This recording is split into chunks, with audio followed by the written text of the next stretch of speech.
¿sí? Yo voy a decir el color normal según la irrigación. Por ejemplo, si tiene mucha irrigación va a ser rojo, si tiene mucha melanina va a ser de color amarronado, tejido adiposo tiende a lo amarillo y pigmentos como la bilis a lo verde. Eso es normal. Pero si está alterado, yo digo, ¿por qué está alterado el color? ¿De manera cuántica o cualitativa? Lo importante es esto. Cuántica quiere decir que el mismo color natural está exacerbado o atenuado. Este es el color normal. Este color aquí está atenuado. Este color acá está exacerbado. ¿Se entiende? Tiene un cambio cuantitativo de color que está exacerbado o atenuado. Y quali es que el color cambió completamente. Quiere decir que el órgano antes era rojo y ahora se vuelve rojo, o era verde, por ejemplo, se vuelve rojo. ¿Por qué estará rojo? Puede ser por sangre, porque está congestivo, porque está hemorrágico. ¿Por qué estaría verde si no es verde de naturaleza? Porque tiene bilis. ¿Por qué sería amarillo? Porque tiene lípidos o tiene pus. ¿Por qué sería blanco? Porque está calcificado, porque tiene isquemia, porque es una cicatriz o porque es necrocitosis. ¿Sí? Son distintas cosas que pueden darle colores diferentes a la macroscopía. Color ladrillo, hierro. Color negro, este es importante, se pregunta un montón. Todo lo negro es sangre, carbón o melanina. La sangre al carbón se vuelve negra, así que todo lo que ustedes vean negro pueden ser solo estas tres cosas, y es importante que lo sepan distintas. ¿Sí? Negro, sangre, carbón o melanina. Bien, bien, acá tenemos combinaciones de colores en las lesiones y no me importa mucho. ¿Sí? La consistencia, tocan el órgano. Y bien, si está blando como sus mejillas, el órgano es de consistencia blanda. Si está como su nariz, es duro elástico. Si está como los nudillos de su mano, es duro pétreo. Y si está esponjoso, básicamente es como una esponja, y eso es clásico del pulmón. ¿Sí? Un órgano esponjoso. Bien. Después termino por describir la cápsula. Y la cápsula me tengo que fijar si lo normal es lisa, brillante y transparente. Los patológicos arrugada, mate y opaca. ¿Sí? Le pongo aquí dos esquemas. Y hay una excepción. El vaso. El vaso tiene la cápsula mate y rugosa. ¿Sí? Es un órgano que normalmente tiene la cápsula de ese color que pareciera patológica, pero en realidad en él no es patológico. Bien, chicos, con esto acabamos de ver todo lo que tienen que saber de macroscopía hasta el primer cuatrimestre y prácticamente para toda la cursada. ¿Sí? Vimos los preparados normales desde el primer parcial y vimos cómo describir los patológicos. Acuérdense que todo lo que les parezca raro es una lesión. Después digo, ¿es focal o está afectando todo y se usa?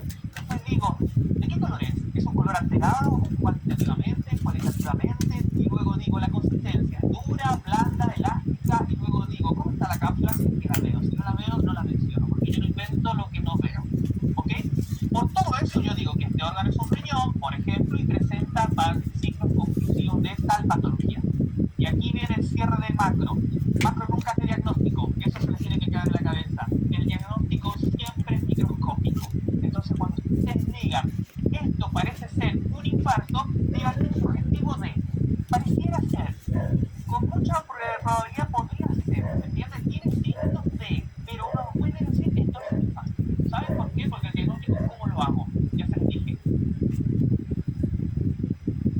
A través de los microscopios. Solo con microscopio, ¿sí?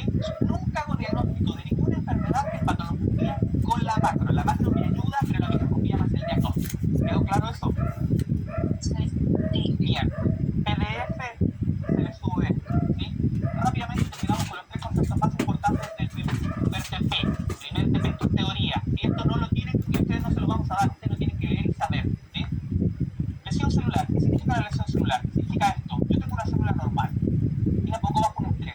Estrés puede ser cualquier cosa, chicos, cualquier cosa. Que no le llegue suficiente sangre, que le llegue más sol de lo necesario, que tenga frío, que llegue una toxina, que llegue una infección, un parásito, un virus, lo que ustedes quieran. Químico, físico o biológico. Todo eso es estrés para la célula. Cualquier cosa. ¿Sí? ¿Qué hace la célula ante ese estrés? Se adapta. ¿Sí? Crece, se achica, agranda el número, cambia de tipo, no importa, se adapta. Pero llega un momento en que si la noxa sigue, la adaptación se ve superada, ¿se entiende? Es como yo ya no puedo seguir adaptándome, dice, tengo que hacer algo más y comienza a lesionarse. Y hay dos tipos de lesión, la lesión reversible y la irreversible. La reversible, si yo quito la noxa, esta célula, a pesar de estar sufriendo una lesión, puede volver a ser normal, puede volver a su estado original, ¿sí? Por eso es reversible. En cambio, la irreversible no tiene vuelta atrás. Si la célula llega a ese punto, la célula muere de manera irremediable, ¿sí? Ese es el caminito más o menos. ¿Sí? Tener en cuenta que hay células acuerdo a la lesión, pueden pasar directo desde adaptación a morir. Por ejemplo, si yo le tomo, ya no voy a agarrar más a María, voy a agarrar a Camila. Si agarro a Camila, por ejemplo, y yo le aplasto la mano con un martillo, ¿vos le das tiempo a esa mano a adaptarse? Claramente no. Ahí la noxa fue tan intensa y tan brusca que yo genero una lesión irreversible de manera inmediata en su tejido de la mano. Diferente es, por ejemplo, yo tomo el brazo de Camila y le hago hacer ejercicio y todos los días les hago subir peso. 1 kilo, 1 kilo, 1 kilo. ¿Qué pasa con su músculo? Se adapta y empieza a engrosarse y sufre hipertrofia. Ahora, ¿qué pasa si yo a ella le hago subir más peso del que ella puede subir de manera brusca?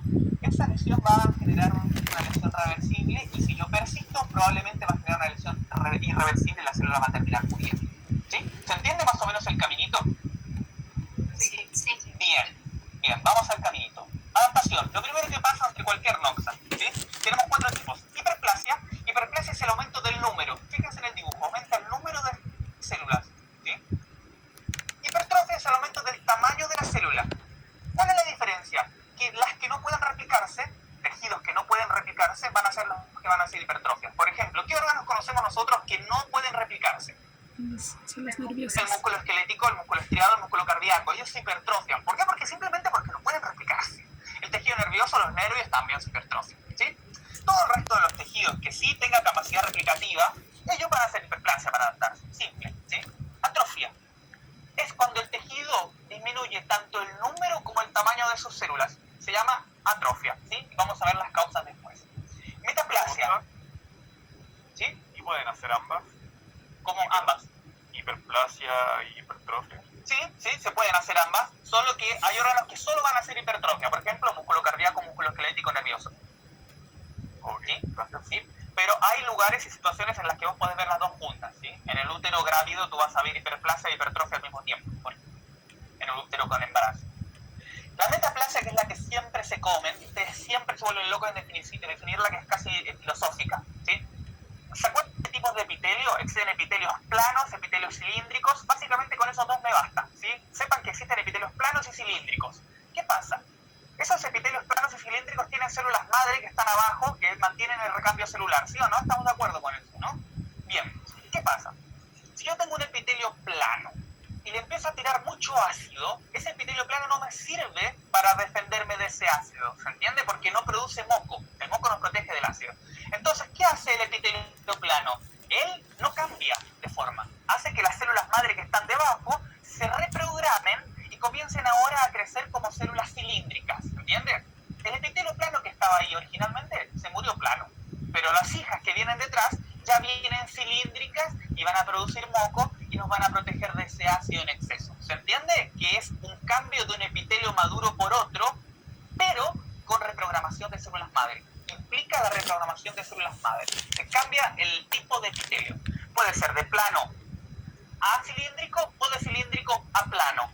Y la metaplasia se va a llamar de acuerdo al destino. Por ejemplo, si yo comienzo con uno plano y termino con uno cilíndrico, va a ser metaplasia cilíndrica. Si yo comienzo con uno cilíndrico y termino con uno plano, va a ser metaplasia escamosa o plana, ¿sí? Díganle metaplasia escamosa, que así se le conoce. ¿Se entendió el concepto de metaplasia? Siempre se confunden esto, porque empiezan a dar la definición fina, pero ¿cambia o no cambia? Sí, en estricto rigor el resultado final es que cambia, pero atiendo a lo fino, el epitelio en sí no es que un día se cree una cosa y el otro día nace como otra, sino que debajo vienen células nuevas con ese fenotipo nuevo, ¿sí? Adaptándose a esta noxa. Cuadrito para ustedes, ¿sí? Tiene ejemplos fisiológicos, porque las adaptaciones son fisiológicas, y eso quiero que les quede en la cabeza. Las adaptaciones celulares son un mecanismo fisiológico, y también tiene ciertas causas patológicas. ¿Por qué? Porque ante la noxa persistente el cuerpo a veces responde adaptándose y tiene intenciones de generar una adaptación fisiológica, pero termina siendo patológica. Por ejemplo, la hipertrofia miocárdica y la insuficiencia cardíaca. Por ejemplo, yo soy un maratonista, corro, mi corazón tiene una hipertrofia zarpada, pero es recontra sano.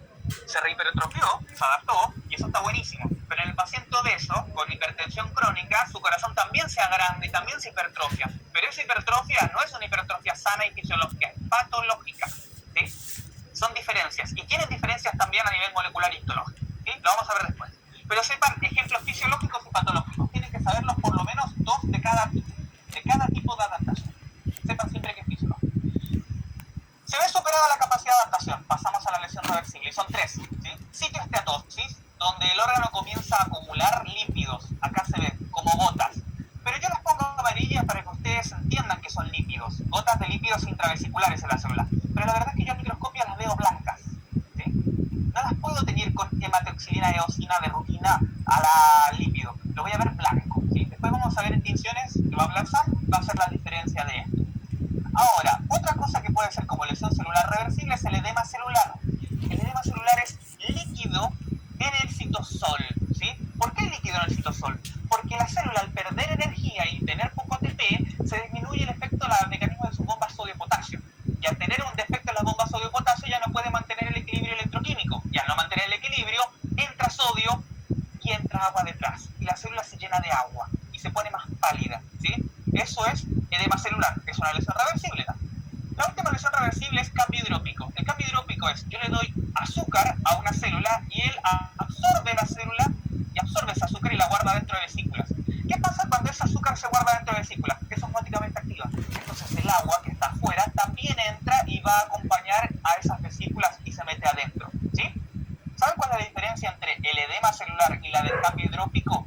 Es que esta es sin gasto de ATP, porque aquí no hay ATP, esa es su causa. Y en este yo para meter la glucosa y guardarla en las vesículas tengo gasto de ATP. Una es con gasto y otra es sin gasto.